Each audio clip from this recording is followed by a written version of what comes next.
14. O homem nascido de mulher vive pouco tempo e passa por muitas dificuldades. Brota como a flor e murcha. Vai-se como a sombra passageira, não dura muito. Fixas o olhar num homem desses, e o trarás à tua presença para julgamento? Quem pode extrair algo puro da impureza? Ninguém. Os dias do homem estão determinados.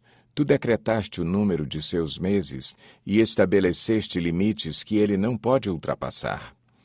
Por isso, desvia dele o teu olhar e deixa-o, até que ele cumpra o seu tempo como o trabalhador contratado.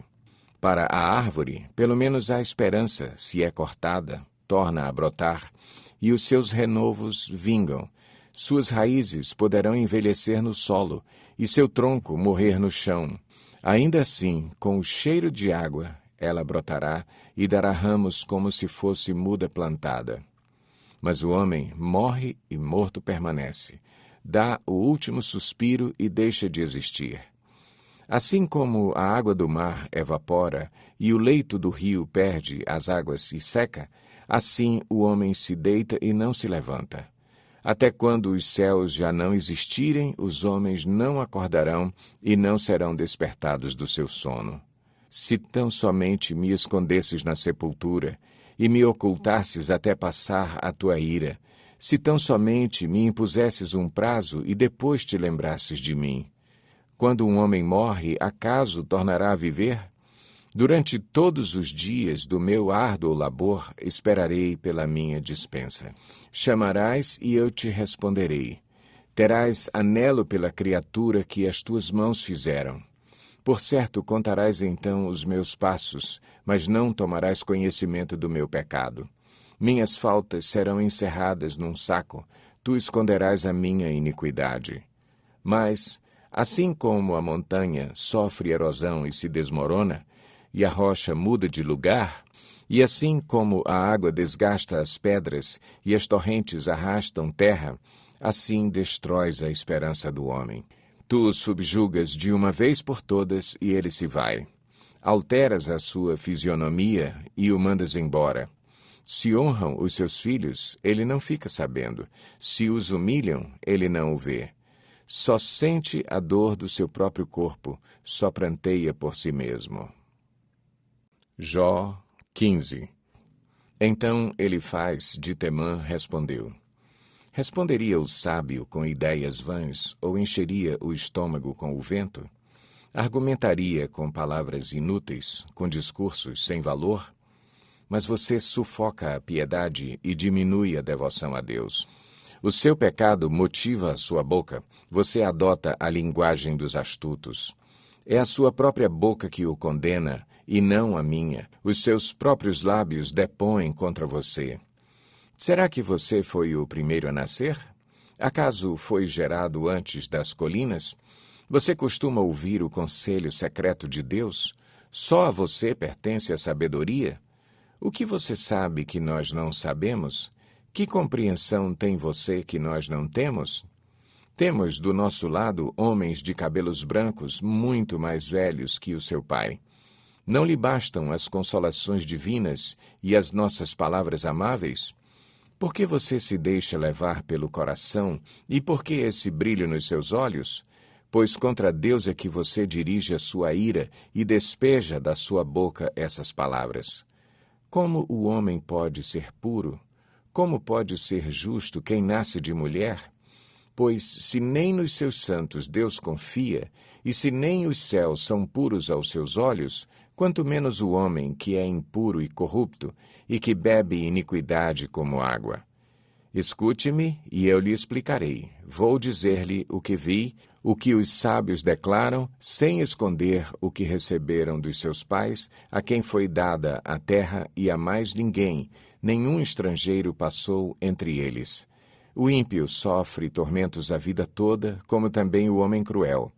Nos poucos anos que lhes são reservados, só ouve ruídos aterrorizantes. Quando se sente em paz, ladrões o atacam. Não tem esperança de escapar das trevas. Sente-se destinado ao fio da espada. Fica perambulando, é comida para os abutres, sabe muito bem que logo virão sobre ele as trevas. A aflição e a angústia o apavoram e o dominam como um rei pronto para atacar, porque agitou os punhos contra Deus e desafiou o Todo-Poderoso, afrontando-o com arrogância, com um escudo grosso e resistente. Apesar de ter o rosto coberto de gordura e a cintura estufada de carne, habitará em cidades prestes a arruinar-se, em casas inabitáveis caindo aos pedaços. Nunca mais será rico, sua riqueza não durará e os seus bens não se propagarão pela terra. Não poderá escapar das trevas, o fogo chamuscará os seus renovos e o sopro da boca de Deus o arrebatará. Que ele não se iluda em confiar no que não tem valor, pois nada receberá como compensação. Terá completa paga antes do tempo e os seus ramos não florescerão. Será como a vinha despojada de suas uvas verdes, como a oliveira que perdeu a sua floração, pois o companheirismo dos ímpios nada lhe trará, e o fogo devorará as tendas dos que gostam de subornar. Eles concebem maldade e dão à luz a iniquidade. Seu ventre gera engano. Jó 16. Então Jó respondeu: Já ouvi muitas palavras como essas. Pobres consoladores são vocês todos. Esses discursos inúteis nunca terminarão? E você, o que o leva a continuar discutindo? Bem que eu poderia falar como vocês se estivessem em meu lugar.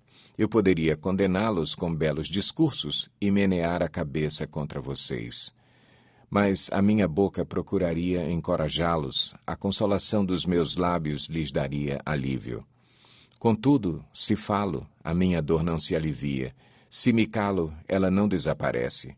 Sem dúvida, ó Deus, tu me esgotaste as forças, deste fim a toda a minha família. Tu me deixaste deprimido, o que é uma testemunha disso. A minha magreza se levanta e depõe contra mim. Deus, em sua ira, ataca-me e faz-me em pedaços, e range os dentes contra mim. Meus inimigos fitam-me com olhar ferino. Os homens abrem sua boca contra mim, esmurram o meu rosto com zombaria e se unem contra mim. Deus fez-me cair nas mãos dos ímpios e atirou-me nas garras dos maus. Eu estava tranquilo, mas ele me arrebentou. Agarrou-me pelo pescoço e esmagou-me. Fez de mim o seu alvo, seus flecheiros me cercam. Ele traspassou sem dó os meus rins e derramou na terra a minha bilis. Lança-se sobre mim uma e outra vez. Ataca-me como um guerreiro. Costurei veste de lamento sobre a minha pele e enterrei a minha testa no pó. Meu rosto está rubro de tanto eu chorar, e sombras densas circundam os meus olhos, apesar de não haver violência em minhas mãos e de ser pura a minha oração.